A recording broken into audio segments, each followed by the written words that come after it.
Je zábavný, spoločenský a taktiež označovaný aj ako najzdravší šport na svete. Skôr posúva silu, rovnováhu a obratnosť hráčov na hranice ich možností. Keď si ho zamilujete, ste mu naozaj verní. Rovnako ako naši dnešní hostia. Ivan a Matej nás prišli pozvať na vrcholnú udalosť, ktorá sa uskutoční už o pár dní. Majstrovstvá Slovenska v skvoši. Vítajte chlapci, dobré ráno. Ivan Tomko, prezident Slovenskej skvošovej asociácie a úradujúci majster Slovenska, Matej Hrnčíř. Chlapci, vítajte. Som rada, že na naše narodeniny prišiel mne srdcu veľmi blízky šport. Nič som s ním síce nedotiahla, nikam som to nedotiahla, ale poďme si teda povedať, čo sa chystá už tento víkend od 15. do 17. marca, kde a s kým, Ivan? Super, ďakujem pekne, dobré ráno. Od 15. To znamená od piatku do nedele je náš skvošový sviatok, by som to tak nazval, to znamená majstrovstvá Slovenska, kde sa najlepších 32 hráčov mužskej kategórie, tak ako aj ženy a juniori stretnú, aby bojovali o ten vysnívaný titul majstra Slovenska, majsterky Slovenska a to isté aj v juniorskej kategórii.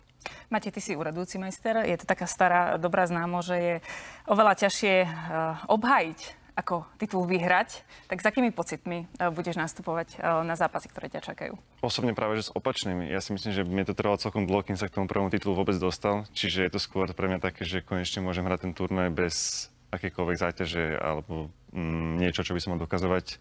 Takže skôr sa idem užiť. Takže čistá hlava. Presne tak. Ivan, kedy sa začal u nás skôš zbavovať nálepky akéhosi manažerského športu, kedy sa väčšina kamaráti dohodli po práci, že pôjdu si zahrať a začali sa vlastne tomu venovať na tej profesionálnej úrovni? Lebo ja som hovorila, že je to zábava, spoločenský šport, ale ono je to aj veľmi technicky náročný šport. Tak kedy sa to tak zlomilo? Podľa mňa je to 5, 10 a možno aj viac rokov dozadu. Tí skvošisti, ktorí dnes hrávajú, sa tomu už venujú dlho. A ja to úplne nevnímam tak, že to bol nejaký manažerský šport alebo niečo podobné. Bol to šport, ktorý ľudí spájal. Na 20 a viac rokov dozadu to chytilo taký veľký boom a nadšenie. A potom trošku došla možno stagnácia a teraz cítim, že zase prichádza možno taká nejaká nová vlna, nová chuť. Ale stále sa bavíme o tom, že je to minoritný šport na Slovensku. Ty ako z pohľadu hráča, čo si myslíš, čo by tomu mohlo pomôcť? Budú to napríklad možno aj majstrovstvá a taký ten záujem ľudí, lebo samozrejme vidíme ten stúpajúci trend, ale predsa len stále to nie je na tej úrovni iných športov na Slovensku. Ja si osobne myslím, že tomu veľmi pomôže to, že sa to práve dostalo na olympijské hry. Je to obrovské promo pre ten šport, už len vďaka tomu, že aká je to veľká udalosť, ako ľudí to uvidí. Čiže ja si myslím, že toto by mohol byť práve ten zlomový moment toho, kedy ten šport sa dostane skutočne do povedomia tých ľudí a ľudí sami od seba začnú chodíme na ten šport. Bavíme sa ale stále o tom, že v Paríži ešte skôr nebude. Bude to až v roku 2028. Nie je to trošku škoda? Lebo budú tam také športy, ktoré by sme naozaj nečakali, ale predsa len šport. Veď to je, teda skôš je veľmi blízko tenisu a na olympiáde nebude. Ivan, ako to vnímaš? Tak ako Matej hovoril, sme radi, že sme sa tam vôbec dostali. Ako skôš dlhé roky a x olympijských hier sa skôš uchádzalo to, aby sa na tie hry dostal.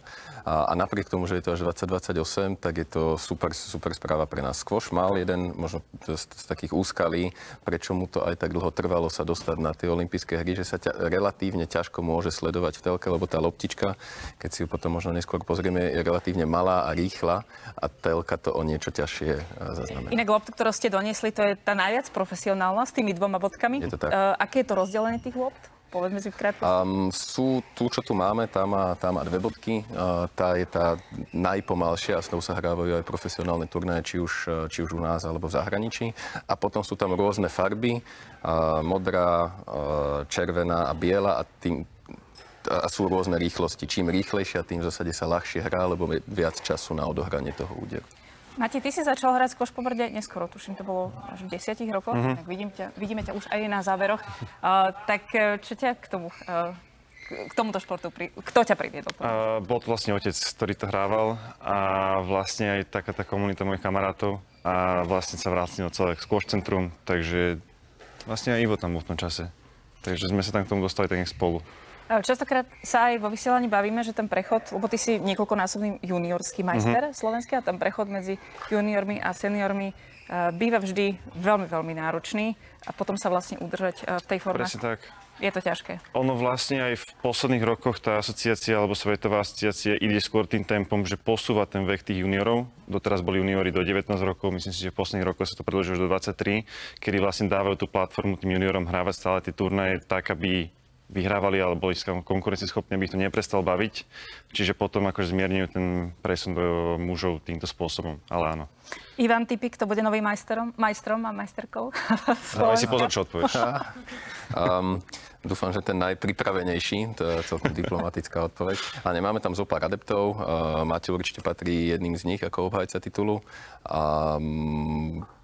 Takže sa teším ja osobne za seba a potenciálne teda aj pre divákov na naozaj zaujímavé zápasy.